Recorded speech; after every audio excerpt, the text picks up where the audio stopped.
నమస్కారం. నేను మీ సిరి. Welcome to నిన్ను కోరి. ఈరోజు కథ వలపు బాణం ఎపిసోడ్ 26. మీ మనసుకు నచ్చే అందమైన కథ. కథ నచ్చితే లైక్ చేయండి. లైక్తో పాటు తప్పకుండా హైప్ అండ్ కామెంట్ చేయండి. ఇక కథలోకి వెళ్తే, అయితే ఒక పని చేద్దాం. రఘునందన్ మాటలకు ఏమిటి మామా అని అడిగాడు హేమంత్. వైష్ణవిని నేను దత్తత తీసుకుని నీకు దారబోస్తాను. అప్పుడు వద్దనడానికి అక్కకి ఏం అభ్యంతరం ఉంటుంది అనేసరికి ఆశ్చర్యంగా చూశాడు హేమంత్. ఏమంటున్నావు మామా? నాకు కూతురుంటే నీకు ఇవ్వాల్సిన వాణ్ణి కదరా. కూతురు లేదు కాబట్టి దత్తత తీసుకునిస్తాను. అతన్ని గట్టిగా హక్ చేసుకున్నాడు హేమంత్. థ్యాంక్ యూ మామా. ఇలాంటి డెసిషన్ తీసుకుంటావని నేను అస్సలు ఎక్స్పెక్ట్ చేయలేదు. ఇంత మంచి మేనమాముండగా చింతించాల్సిన అవసరం లేదు. ఇక అంతా నీదే భారం మామా అన్నాడు హేమంత్ నిశ్చింతగా నవ్వుతూ. హాయిగా నవ్వేశాడు రఘునందన్. 2 రోజుల తర్వాత శశి పెళ్లి చేసుకోబోయే అనుపమ ఇల్లు.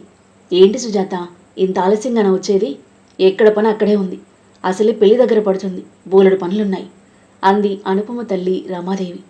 ఒంట్లో బాగుండట్లేదమ్మా, అందుకే ఆలస్యమైంది నీరసంగా దగ్గుతూ అంది ఆ ఇంటి పని మనిషి సుజాత.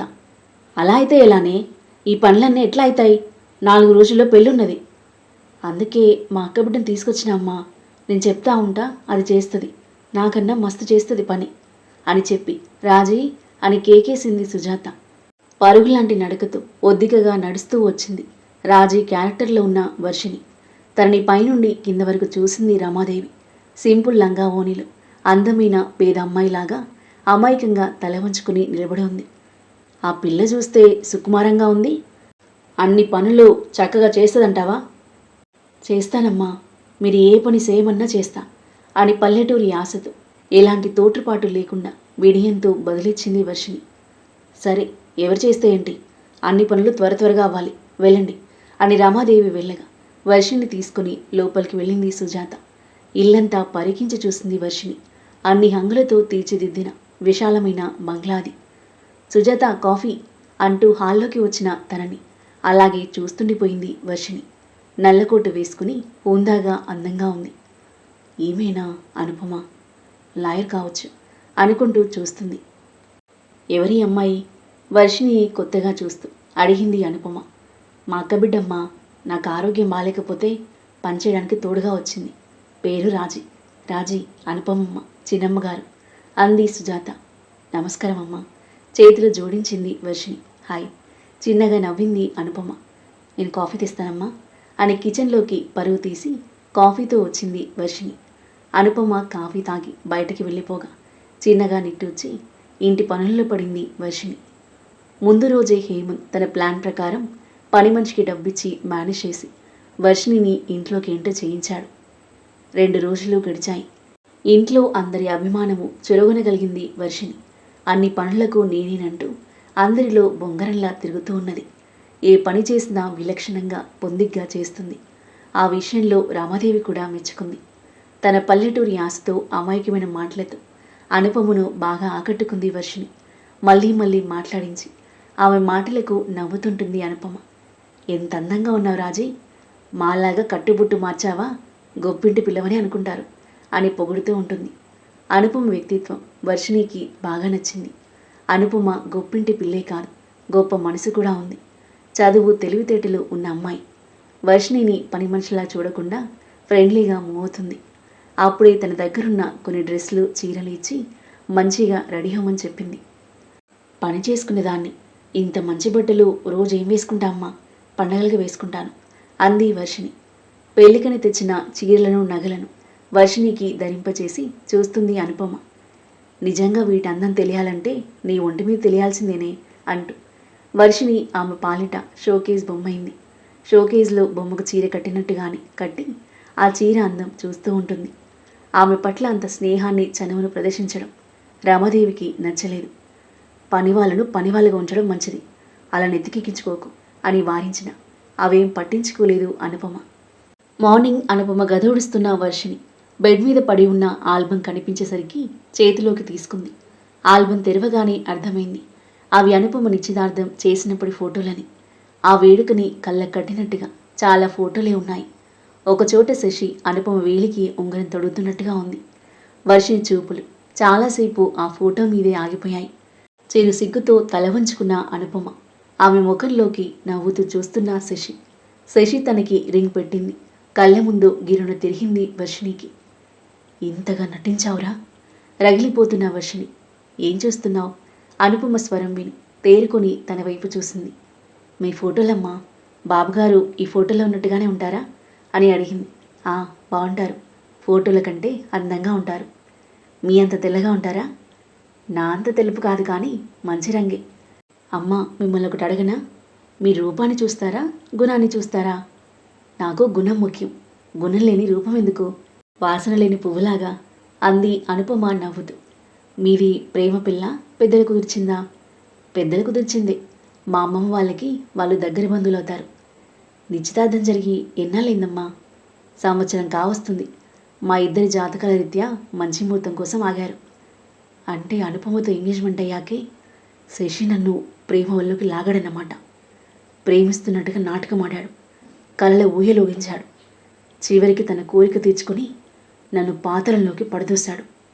వాడి స్వార్థానికి తగిన బుద్ధి చెప్పాలి. వర్షిణి నయనాలు అగ్నిశిఖలయ్యాయి.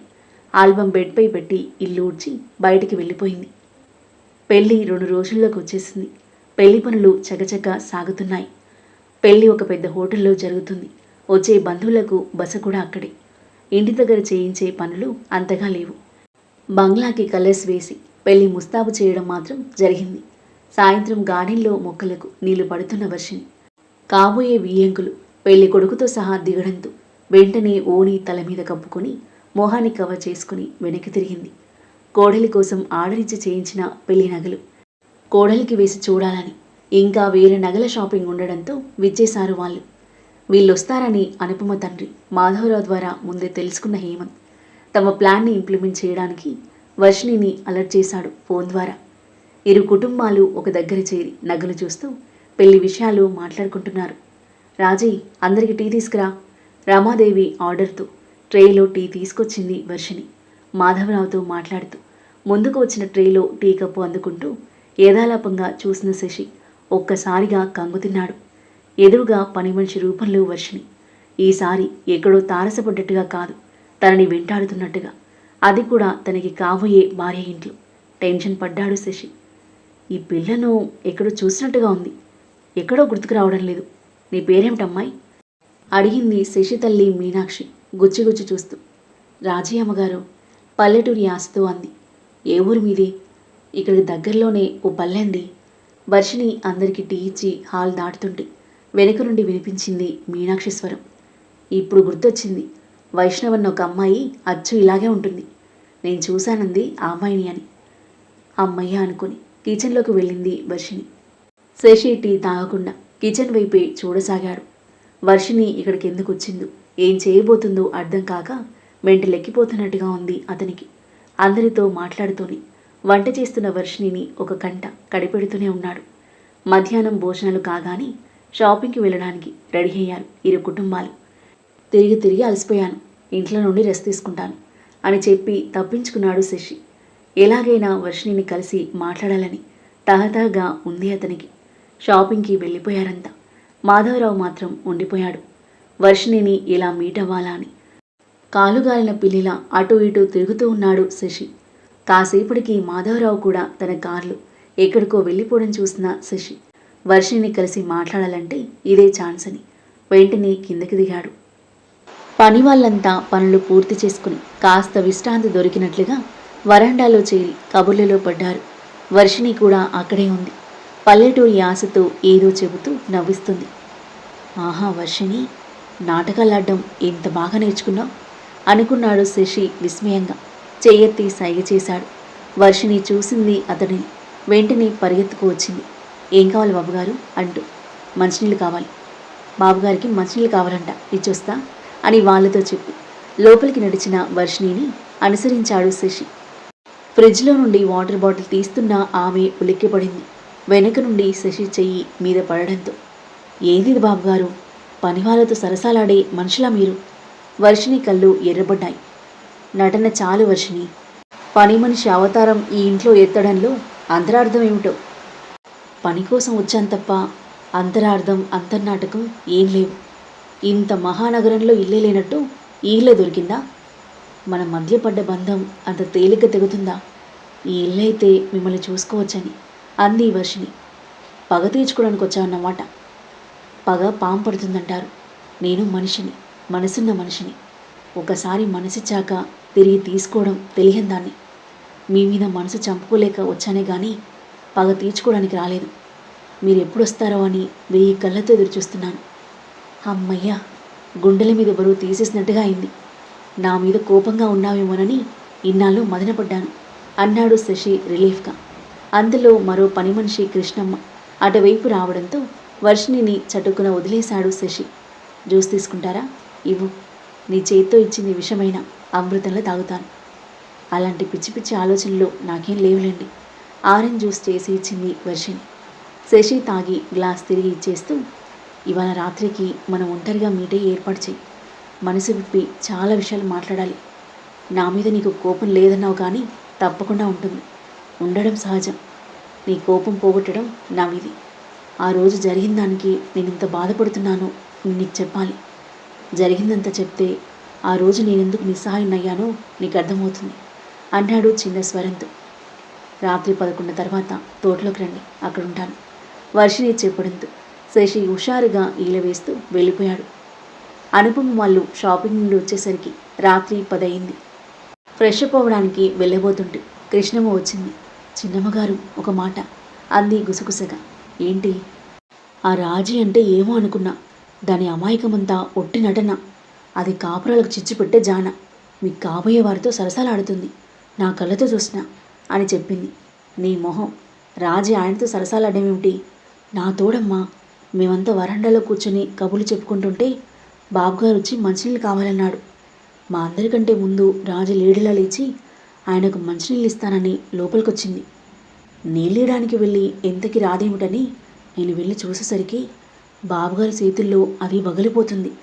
బాబుగారు గుసగుసగా దాని చెవిలో ఏదో మాట్లాడుతున్నప్పుడు నన్ను చూసి తత్తరపాట్లో వదిలేసిండు. అనుపమ షాక్ తిన్నట్టుగా బెడ్ మీద కూలబడిపోయింది. రాజీ నేను పిలుస్తున్నానని చెప్పి పిలుచుకురా. దాని మొహం పట్టుకుని అడుగుతారా చిన్నమ్మగారు? అడుగుతాను. భయమా? మీరెందుకు భయపడాలి? తప్పు చేసింది మీరు కాదుగా, చేసిన వాళ్ళు భయపడాలి.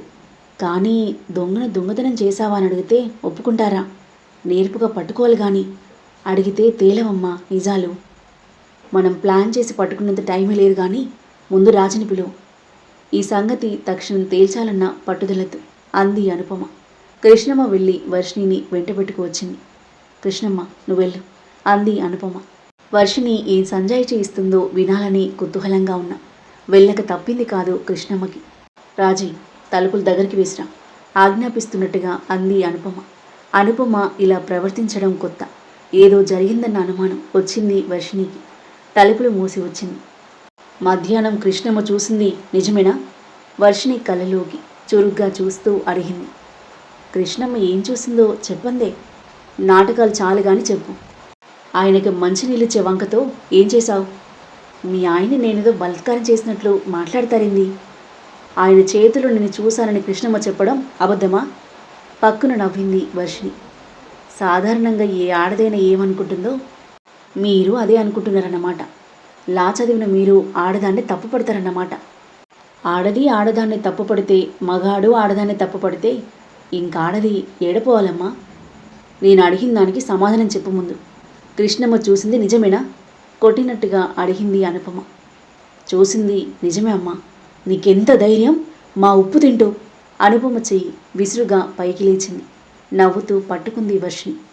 ఈ చెయ్యి లేవాల్సింది నా మీద కాదు, మీ కాబోయే శ్రీవారి మీదకి. కృష్ణమ్మ చూసింది నిజమేనా అని అడగాల్సింది నన్ను కాదు, ఆయన్ని, మీ కాబోయే ఆయన్ని. కృష్ణమ్మ చూసింది మీ ఆయన చేతుల్లో ఉన్న నన్ను కానీ నా చేతుల్లో మీ ఆయన్ని కాదు. నోట్ దిస్ పాయింట్ లాయర్ గారు అంది వర్షిణి సూటిగా. రాజీ దిగ్భ్రాంతిగా చూసింది అనుపమ. ఆ తర్వాత ఏం జరగబోతుంది? శశి నిజస్వరూపం అనుపమ ముందు వర్షిణి బయట పెట్టనుందా? అనుపమ ఎలా రియాక్ట్ అవ్వనుంది? శశికి ఎలా బుద్ధి చెప్పబోతున్నారు? అద్భుతమైన కథనంతో ఊహకందని మలుపులతో ఎంతో ఆసక్తికరంగా సాగి ఈ కథ యొక్క నెక్స్ట్ ఎపిసోడ్ కోసం మన నెక్స్ట్ వీడియో చూడండి. కథ నచ్చితే లైక్ చేసి కామెంట్ చేయండి. ఈ స్టోరీ మరో 2-3 ఎపిసోడ్స్తో ముగియబోతుంది. ఇంకా ఇలాంటి ఇంట్రెస్టింగ్ స్టోరీస్ కోసం మన ఛానల్ని సబ్స్క్రైబ్ చేయండి. Thank you for listening.